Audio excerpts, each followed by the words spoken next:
Hari ini aku mau bercerita kembali perjalanan hidup seorang anak manusia. Jadi dalam perjalanan pelayanan kami, sering sekali kami berjumpa dengan orang-orang baru yang kami jumpai dalam perjalanan pelayanan kami. Dan beberapa waktu yang lalu, beberapa bulan yang lalu, saya berjumpa dengan seseorang yang dari seberang, yang berjumpa dengan kami, dan dia pengen ikut menjadi pengikut Yesus, pengen bertobat. Kalau dengar sharingnya dia, perjalanannya tidak mudah, karena dia dari dunia yang benar-benar gelap. Dan seperti kita tahu, pada umumnya mereka yang terlibat dengan kejahatan-kejahatan, pasti ada yang menjadi andalan mereka, sehingga mereka begitu berani di dalam tindakan-tindakan mereka. Bahkan membunuh pun mereka berani. Kenapa bisa begitu? Karena ada pribadi lain yang ada menguasai raganya, menguasai hati dan pikirannya untuk melakukan kejahatan-kejahatan itu. Dan begitu pedenya mereka, karena bisa mengandalkan kuasa-kuasa gelap itu, yang mereka pikir itulah kekuatan mereka, keberanian mereka, kegagahan mereka ya. Tapi aku mau bilang, segala roh yang ada di dalam dunia ini hanya takluk di dalam nama Yesus. Tidak ada nama lain yang oleh namanya segala makhluk, segala kuasa, segala roh takluk dalam namanya. Nama Yesus tuh luar biasa. Dia raja di atas segala raja. Nama Tuhan di atas segala Tuhan. Dengan bangga saya bilang, aku anak raja di atas segala raja. Tahu Bapak Ibu Saudara. Dan ketika dia benar, katanya dia bilang dia mau lepaskan semua pegangan dia, kami doakan dia dan terjadi pelepasan. Tapi saya mau bilang, pelepasan itu adalah komitmen. Harus ada komitmen antara orang tersebut dengan Tuhan, bukan dengan pendoanya. Kami ini cuma kaki tangan Tuhan aja, bukan yang menentukan gitu. Yang menentukan adalah Tuhan. Nah, setelah terjadi pelepasan, dia terus dapat pekerjaan di Bandung. Kemudian dia 1 bulan dia kembali lagi ke kampungnya, kampung istrinya. Begitu saya lihat, balik lagi ya. Dan saya tahu kenapa dia minta lagi kuasa itu datang lagi, masuk lagi ke dalam dirinya. Itu karena dia pengen bosnya bisa sayang sama dia, bosnya percaya sama dia. Dan saya bilang, kalau kamu tidak komitmen sama Tuhan, percuma. Aku nggak mau bolak-balik ngurusi cuma kamu doang, karena banyak orang yang perlu dilayani. Kalau kamu sudah sungguh-sungguh mau memilih ikut Yesus, harus kamu tanggalkan semua itu. Kalau kamu sudah memutuskan sungguh-sungguh menanggalkan kuasa-kuasa lain itu, baru kamu baru datang pada aku. Kalau tidak, aku nggak mau. Aku nggak mau capek ngurusi kamu doang.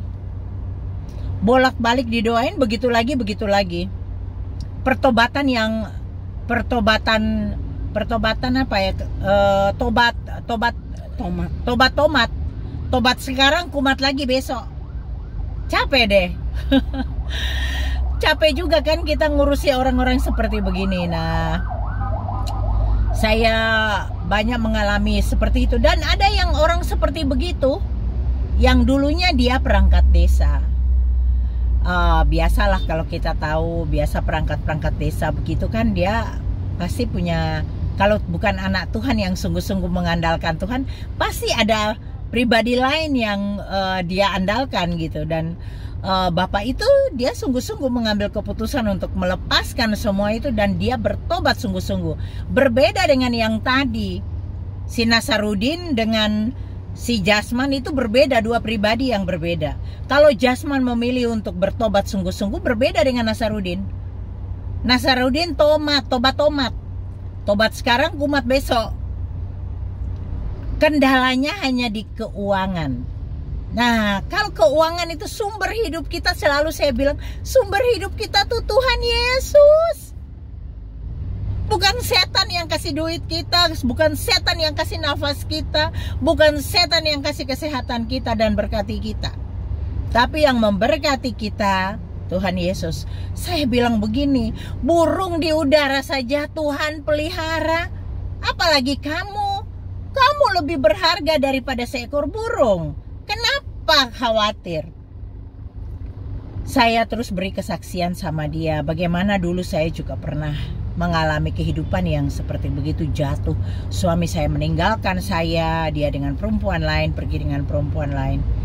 Saya bahkan sampai mau memberi makan anak itu nggak punya uang. Beras 1 kilo, mau beli beras 1 kilo aja nggak punya duit. Tapi saya bilang begini, saya sungguh-sungguh sama Tuhan. Saya tidak sholat lagi, saya mau mengandalkan Yesus yang kata orang Kristen, dia Tuhan, dia Raja di atas segala raja dan berotoritas dalam hidup kita. Saya coba mengandalkan dia. Tuhan, saya bilang, kalau kau benar-benar Tuhannya orang Kristen, pelihara aku. Katanya burung di udara engkau pelihara. Aku kan lebih berharga Tuhan. Nyatakan kuasamu dalam hidupku. Dan Tuhan nyatakan hidupnya. Aku menyatakan kuasanya. Saya bisa hidup. Saya pernah bekerja di asuransi dan bulan pertama closing waktu itu lumayan saya bisa menghidupi anak-anak saya. Tapi sekarang kan saya sudah tidak bekerja. Sekarang sejak COVID saya benar-benar 100% hidup saya hanya untuk kemuliaan nama Tuhan. Setiap hari saya di jalanan. Saya ke dusun-dusun, ke lereng-lereng gunung. Banyak pekerjaan yang harus kita lakukan. Bisa mendoakan orang, berdiakonia dan lain-lain. Pemuritan, menginjili. Jadi saya setiap hari dengan tim ya melanglang buana di lereng-lereng gunung, di dusun-dusun terpencil. Kembali lagi ke Nasarudin tadi. Nasarudin ini benar-benar kehidupannya amburadul. Karena dunia hitam itu kan tidak ada yang bagus ya. Tidak ada cahaya terang di sana itu dalam kehidupan mereka tidak ada. Benar-benar gelap. Yang mereka lihat hanya kemilau dunia, dapat uang, bisa bersenang-senang dengan perempuan, bisa memakai narkoba dan lain-lain. Hal-hal yang buruk yang mereka lakukan. Tapi saya mau bilang kembali lagi, soal pelepasan itu adalah komitmen kamu dengan Tuhan, bukan dengan kami. Komitmen kamu dengan Tuhan. Kalau memang kamu mau melepaskan, lepaskan sungguh-sungguh, jangan utak-utik lagi dengan kehidupan itu. Jangan pernah kamu membuka celah, memberi peluang untuk dia kembali. Kalau kamu merasa dia lebih berkuasa dan dia lebih enak nyaman dengan dia, karena sekian lama kamu bersekutu dengan dia dan kamu mengandalkan dia, ya udah jangan hubungi aku lagi, gitu loh. Capek ngurusi kamu orang-orang seperti kamu. Kalau kamu komitmen sungguh-sungguh, lepaskan. Jangan buka celah. Kendalikan emosi dalam dirimu. Kendalikan nafsu dalam dirimu. Minta Roh Kudus untuk menguasai seluruh hidupmu hari lepas hari. Detik lepas detik, menit lepas menit, jam lepas jam, hari lepas hari. Andalkan Tuhan. Masa Tuhan gak bantu kamu, Tuhan tidak proteksi kamu? Gak mungkin lah. Saya berharap kamu yang mendengar video saya,